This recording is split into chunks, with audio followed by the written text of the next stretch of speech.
Hey, vous voulez que je vous raconte une histoire? Vous voulez que je vous raconte mon histoire? Hey, le sognador.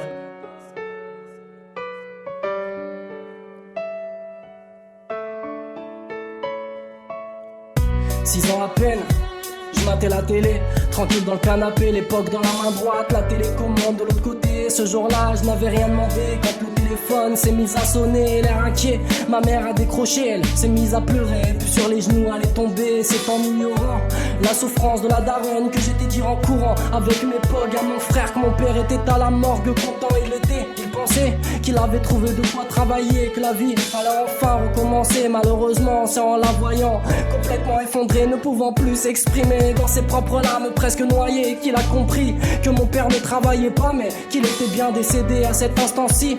Moi, je n'ai plus rien compris, j'ai vu mon frère se ranger, tête baissée, ma mère pleurer, ma soeur n'arrivant plus à me parler, séparés déjà depuis 2 ans. Je m'en fichais car elle était vivant, j'étais fier de dire à mes copains, fais pas le malin, mon père viendra demain, mais maintenant tout ça c'est fini. Et j'ai envie de vous dire, profitez-en, car la vie n'est pas infinie. Oubliez le passé, car nous sommes dans le présent. Vivez au jour le jour et sur vos blessures mettez des pansements. En 6 ans à peine, avec mon père je commençais tout juste à découvrir la vie. Quand la mort l'a pris là, la haine m'a envahi et la peur m'a conquis. Et je me suis dit, comment faire confiance à la vie vu qu'elle m'a trahi. Puis on m'a dit, tu sais petit, c'est bien beau d'écrire, mais c'est pas sur un rêve que ta vie tu vas la construire. J'ai dû répondre un truc comme, ouais je sais merci. Combien de fois on me l'a dit, puis peu de temps après je me suis rendu compte que ce qu'on me disait n'était pas des conneries. Message à toutes ces femmes seules, veuves ou divorcées, qui ont perdu quelqu'un et qui pensent que la vie va s'arrêter. J'ai envie de vous dire, tenez-vous la main, car c'est pas avec les chansons ni les larmes d'un orphelin que vous reviendrez sur le droit chemin. C'est du stylo